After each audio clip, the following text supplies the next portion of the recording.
நண்பர்கள் அனைவருக்கும் காலை மாலை மதிய வணக்கங்களை தெரிவித்துக் கொள்வது உங்கள் நண்பன் அருண். இன்னைக்கு வீடியோவில் நம்ம எதை பற்றி பார்க்க போகிறோம் அப்படின்னு பார்த்தீங்கன்னா, சிங்கப்பூரில் இப்போ ரொம்பவே கஷ்டமாக இருக்கிற சிஎஸ்ஓசி எக்ஸாமை பற்றி தான் பார்க்க போகிறோம். ஸோ வீடியோவை கடைசி வரைக்கும் பார்த்துட்டு இந்த வீடியோவில் நம்ம என்ன சொல்கிறதுன்றதை தெரிஞ்சுக்கிட்டு அதுக்கப்புறமேட்டு நீங்கள் எஸ்ஓசி கிளாஸுக்கு போனீங்க அப்படின்னா கண்டிப்பாக நீங்கள் பாஸ் ஆகிட முடியும்.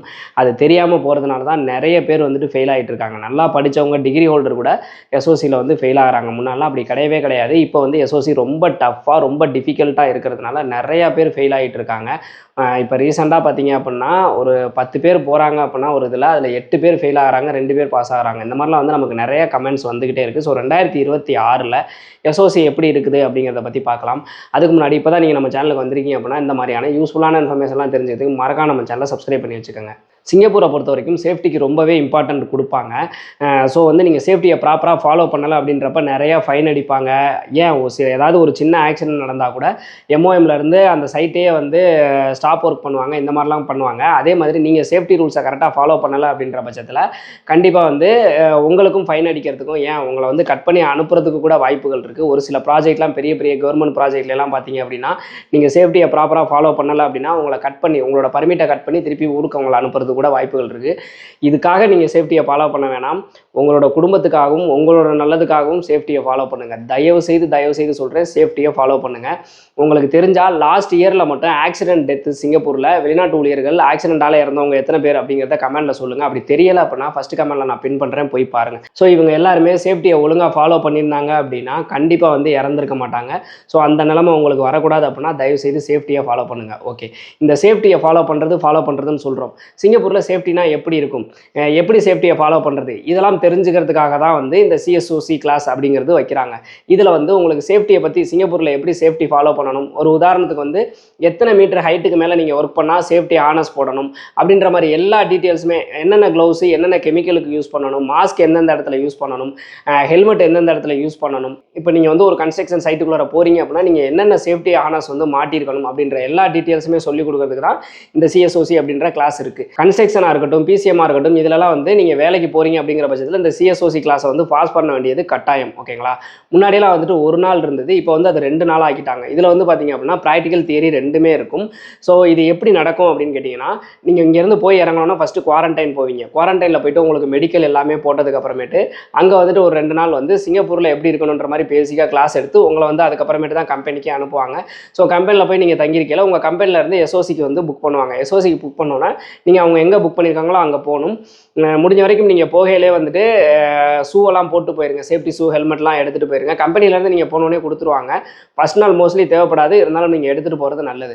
டோட்டலாக 2 நாள் வந்து இந்த சிஎஸ்ஓசி கிளாஸ் நடக்கும். இதில் பார்த்தீங்க அப்படின்னா முன்னாடியெல்லாம் வந்து டேரெக்டாக வந்து இப்போ எஸ்ஓசி கிளாஸ்னால் இப்போ ஒரு டியூஷன் சென்டர் மாதிரி இருக்கும், அங்கே போவீங்க. நீங்கள் வந்துட்டு கிளாஸ் வந்து அட்டன் பண்ணுவீங்க. 2 நாள் அட்டன் பண்ணி நீங்கள் அதில் கரெக்டாக பாஸ் ஆகிட்டீங்க அப்படின்னா முடிஞ்சு போச்சு. அதை வந்து நடத்துறது அந்த இன்ஸ்டியூட் தான் நடத்திக்கிட்டு இருந்தாங்க. ஆனால் இப்போ இது என்ன ஆயிடுச்சு அப்படின்னு கேட்டிங்கன்னா ஃபுல் அண்ட் ஃபுல் வந்து எம்ஓஎம் கண்ட்ரோலுக்கு போயிடுச்சு. அதனால நிறைய பேர் வந்து இதில் ஃபெயில் ஆக ஆரம்பிச்சிட்டாங்க. முன்னாடிலாம் எக்ஸாம் எழுதுறது இந்த சூஸ் த பெஸ்ட் ஆன்சர் மாதிரி நம்ம மார்க் பண்ணுற மாதிரி இருக்கும். இப்போ எல்லாமே டேப்பில் வந்துருச்சு. கரெக்டாக வந்து அந்த டைமுக்கு வந்து டேப் வந்து ஆட்டோமேட்டிக்காக வந்து கனெக்ட் ஆகும், ஓப்பன் ஆகும், உங்களுக்கு கொஸ்டின் பேப்பர் வரும். அந்த டைம் முடிஞ்சிருச்சு அப்படின்னா ஆட்டோமேட்டிக்காக நீங்கள் ஆன்சர் பண்ணுறீங்களோ ஆன்சர் பண்ணலையோ அந்த இது வந்து க்ளோஸ் ஆயிரும். அந்த டைமுக்குள்ளே நீங்கள் முடிக்கலை அப்படின்னா நீங்கள் ஃபெயில் ஆனதாக தான் கருதப்படுவீங்க. கரெக்டான ஆன்சர் பண்ணல அப்படின்னா ஃபெயிலுன்ற மாதிரி எல்லாமே எம்ஓஎம் கண்ட்ரோல் போனதுனால ஃபெயில் ஆகிறது வந்து ரொம்ப அதிகமாகிடுச்சு. ஓகேங்களா, இப்போ எப்படி கிளாஸ் எடுக்கிறாங்க அப்படிங்கிற மாதிரி பார்த்துடலாம். நீங்கள் வந்துட்டு ஃபஸ்ட் நாள் போயிட்டீங்க அப்படின்னா 8:30 to 9 o'clock நீங்கள் போயிடணும். போனதுக்கப்புறமேட்டு உங்களுக்கு வந்து கிளாஸ் எடுக்க ஸ்டார்ட் பண்ணுவாங்க. கிளாஸ் எடுக்க ஸ்டார்ட் பண்ணதுக்கப்புறமேட்டு உங்களோட மொபைலில் வந்துட்டு இப்போ பார்ட் பை பார்ட்டாக தான் எடுப்பாங்க. ஒரு நாளைக்கு 5 பார்ட் எடுப்பாங்க. ஸோ அந்த 5 பார்ட் அப்படின்னா ஒரு பார்ட் எடுத்திருக்காங்க அப்படின்னா அந்த பார்ட் முடித்தோன்னே QR கோடு ஒன்று ஸ்கேன் பண்ண சொல்லி உங்களுக்கு டிஸ்பிளேயில் காமிப்பாங்க. ஸோ உங்கள் மொபைலில் அந்த QR கோடை ஸ்கேன் பண்ணிவிட்டு அதுக்கு வந்து பார்த்தீங்க அப்படின்னா அதில் வந்துட்டு 5 கொஸ்டின் இருக்கும். அந்த 5 கொஸ்டினுக்கு நீங்கள் ஆன்சர் பண்ணணும். அந்த எடுத்ததுலேருந்தே உங்களுக்கு கேள்வி கேட்பாங்க, அதுக்கு நீங்கள் ஆன்சர் பண்ணுற மாதிரி இருக்கும். இது மாதிரி மத்தியானம் லஞ்ச் வரைக்கும் நடத்துவாங்க. லஞ்சுக்கு பிரேக் போயிட்டு வந்ததுக்கப்புறம் திருப்பி இதே மாதிரி நடத்துவாங்க. ஸோ ஒரு காலையிலேருந்து ஈவினிங் வரைக்கும் ஃபஸ்ட் நாள் வந்து பார்த்தீங்க அப்படின்னா கிட்டத்தட்ட ஒரு 5 பார்ட் வந்து நடத்திடுவாங்க.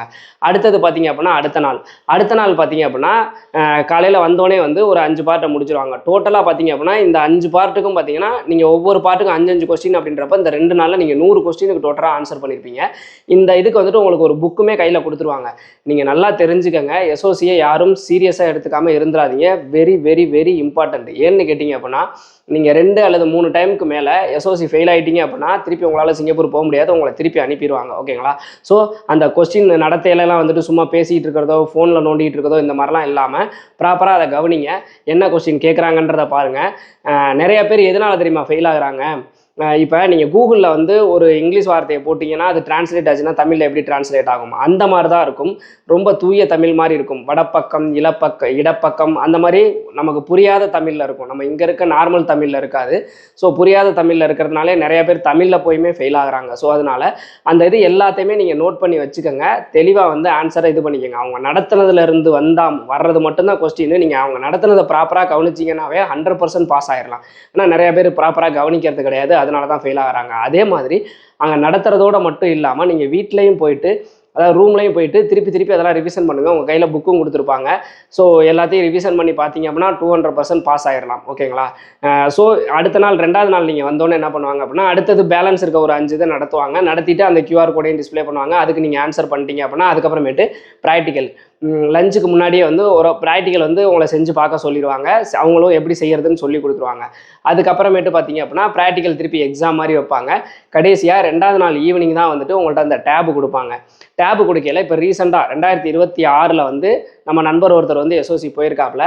அவர் என்ன சொன்னார் அப்படின்னு பார்த்தீங்கன்னா ஒவ்வொருத்தவங்களுக்கும் ஒவ்வொரு மாதிரியான ஐடி மாதிரி கொடுப்பாங்க போல். ஸோ அந்த ஐடியை வந்துட்டு நீங்கள் வந்து அந்த இதில் போட்டு உள்ளே லாகின் பண்ணணும். கரெக்டாக அவங்க சொல்கிற டைம் தான் ஈவினிங் வந்து 5 to 5:10 வந்து லாகின் பண்ணுற மாதிரி இருக்குதான். ஸோ லாகின் பண்ணோன்னே கொஸ்டினுக்கு எல்லாருமே ஆன்சர் பண்ண நீங்கள் ஆரம்பிச்சிடணும். அதுதான் உங்களுக்கு எக்ஸாமு. அந்த கொஸ்டின்லாம் பார்த்தீங்க அப்படின்னா MOMலேருந்து வர்றது. ஓகேங்களா? இங்கே வந்து இன்ஸ்டியூட்லேருந்து கொடுக்கறது கிடையாது. ஸோ அதில் நீங்கள் ஆன்சர் பண்ணி எல்லாமே கரெக்டாக இது பண்ணிட்டீங்க அப்படின்னா நீங்கள் பாஸு. அதில் வந்து ப்ராப்பராக ஆன்சர் பண்ணலை அப்படிங்கிற பட்சத்தில் நீங்கள் ஃபெயில் ஆயிடுவீங்க. திருப்பி வந்துட்டு நீங்கள் இன்னொரு கிளாஸ் தான் போடணும். 2வது கிளாஸ் நீங்கள் சப்போஸ் நீங்கள் ஃபெயில் ஆகிட்டீங்க, 2வது கிளாஸ் நீங்கள் போடணும் அப்படின்னா அதுக்கு முன்னாடி ஆன்லைனில் ஒரு கிளாஸ் அட்டன் பண்ணணும். ஆன்லைனில் ஒரு கிளாஸ் அட்டன் பண்ணிவிட்டு திருப்பி தான் நீங்கள் 2வது கிளாஸ் வந்து போடுற மாதிரி இருக்கும். இன்னொரு விஷயம் நல்லா தெரிஞ்சுக்கோங்க, நீங்கள் சிஎஸ்ஓசி கிளாஸ் பாஸ் பண்ணாமல் வேலைக்கு போக முடியாது. ஓகேங்களா?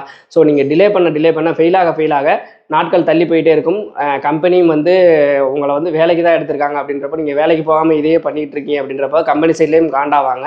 ஸோ அப்படின்றப்ப உங்களை வந்து ஃபஸ்ட் எக்ஸாம்லேயே மோஸ்ட்லி யாரும் ஃபஸ்ட் எக்ஸாமில் ஃபெயில் ஆனால் திருப்பி அனுப்ப மாட்டாங்க. ஒரு சில கம்பெனிகள் பண்ணுறதுக்கு வாய்ப்பு இருக்குது, இல்லைனா 2வது எக்ஸாமில் அனுப்புறதுக்கு கூட வாய்ப்புகள் இருக்குது. அதனால் தயவுசெய்து ஃபெயில் ஆயிடாதீங்க. முடிஞ்ச வரைக்கும் படிங்க, நல்லா படித்து பாஸ் பண்ணிடுங்க. ஓகேங்களா?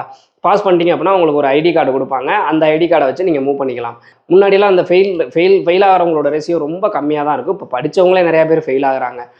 இதில் பார்த்தீங்க அப்படின்னா நீங்கள் ஃபஸ்ட்டு டைமு, செகண்ட் டைமு, இந்த யூட்டர்ன் ஒர்க்கரு இவங்களுக்குலாம் கொஸ்டின் எல்லாமே டிஃப்ரெண்ட்டாக இருக்குது. அதேமாதிரி அந்த பாஸ் பண்ணுறதுக்கான மார்க்கும் வந்து டிஃப்ரெண்ட் ஆகுது அப்படிங்கிற மாதிரி அங்கே இருக்கவங்க சொன்னாங்க. அது எந்த அளவுக்கு உண்மை அப்படிங்கிறது எனக்கு தெரியலை. அதை எப்படி சொன்னாங்க அப்படின்னு கேட்டிங்கன்னா, இப்போ வந்து ஃபஸ்ட்டு டைம் போகிறாங்க, 2-3 வருஷம் வந்து ஆல்ரெடி சிங்கப்பூர் யூட்டர்ன் ஒர்க்கரு அப்படின்னா அவங்களுக்கு ஒரு மாதிரி வந்து மார்க் நீங்கள் எத்தனை எடுத்தால் பாஸ் அப்படிங்கிற மாதிரி சொல்கிறாங்க. ஃப்ரெஷ்ஷாக ஒரு பசங்க போகிறாங்க அப்படின்னா அவங்களுக்கு நீங்கள் எத்தனை மார்க் எடுத்தால் பாஸ் அப்படிங்கிற மாதிரி சொல்கிறாங்களாம். அதே மாதிரி ஃபெயில் ஆகி வர்றாங்க பார்த்தீங்களா, அவங்களுக்கு கொஞ்சம் கம்மியான மார்க் எடுத்தாலே நீங்கள் பாஸ் அப்படிங்கிற மாதிரி சொல்கிறாங்களாம். ஸோ இந்த மாதிரி வந்து சொல்கிறதா வந்து நான் கேள்விப்பட்டேன். இது வந்து எந்த அளவுக்கு உண்மைன்றது தெரியல. இதோட உண்மைத்தன்மை என்ன அப்படிங்கிறத நீங்களே கமெண்ட் செக்ஷனில் சொல்லுங்கள். ஸோ 2026 சிஎஸ்ஓசி இந்த நிலமையில தான் இருக்குது. இதுதான் வந்து ரியலான சுச்சுவேஷன் சிஎஸ்ஓசிக்கு. ஸோ 2 நாள் கிளாஸையும் ப்ராப்பராக அட்டன் பண்ணி ப்ராப்பராக படிச்சிங்க அப்படின்னா எந்த பிரச்சனையுமே கிடையாது. அதாவது தமிழில் வந்து ஒரு சில வார்த்தைகள்லாம் வந்து கொஞ்சம் டிஃபிகல்ட்டாக இருக்கும். அந்த வார்த்தை புரியாதது தான் ஒரு பிரச்சனை. இன்னொன்று என்னன்னு கேட்டிங்கன்னா, ஆன்சர் பார்த்தீங்கன்னா கிட்டத்தட்ட ஏபிசிடின்னு நீங்கள் சூஸ் பண்ணுற ஆன்சர் பார்த்தீங்கன்னா எல்லாமே வந்து அதாவது நம்ம உண்மைக்கு நெருக்கமாகவே இருக்கும். அதனால கரெக்டான ஆன்சர் எதுங்கிறதுல கன்ஃபியூஸ் ஆயிடுவீங்க. டைம் வந்து நிறையாவே இருக்கும். நீங்கள் ஒரு தடவைக்கு 2 தடவை வந்து எல்லா கொஸ்டினையுமே படித்து நீங்கள் ரிவிஷன் பண்ண முடியும். அந்தளவுக்கு வந்து உங்களுக்கு எக்ஸாமில் டைம் கொடுத்துருப்பாங்க. ஸோ ஒரு டைம் நீங்கள் எல்லாத்தையுமே ஆன்சர் பண்ணிட்டீங்கன்னா கூட இன்னொரு டைம் வந்து நீங்கள் கரெக்ஷன் பண்ணுங்கள். அவங்க கொடுக்குற டைம் எல்லாத்தையுமே முழுசாக யூஸ் பண்ணுங்கள். அவசரப்பட்டு முன்னாடியே வந்து கொடுக்காதீங்க. ஓகேங்களா? ஸோ இந்த மாதிரி ப்ராப்பராக வந்து நீங்கள் ஃபாலோ பண்ணி நான் சொல்கிறது எல்லாத்தையும் கரெக்டாக ஃபாலோ பண்ணிங்க அப்படின்னா எஸ்ஓசியில் பாஸ் ஆகிட முடியும். இல்லைனா ஃபெயில் ஆகிறதுக்கு வாய்ப்பு இருக்குது. ஒரு சில கம்பெனிகள் என்ன பண்ணுறாங்கன்னா ஃபஸ்ட்டு டைம் வந்து கம்பெனிக்கு வந்து எஸ்ஓசிக்கு பணம் கட்டிடுறாங்க. நீங்கள் ஃபெயில் ஆகிட்டீங்க அப்படின்னா செகண்ட் டைம் வந்து உங்களை தான் பணம் கட்ட சொல்கிறாங்க.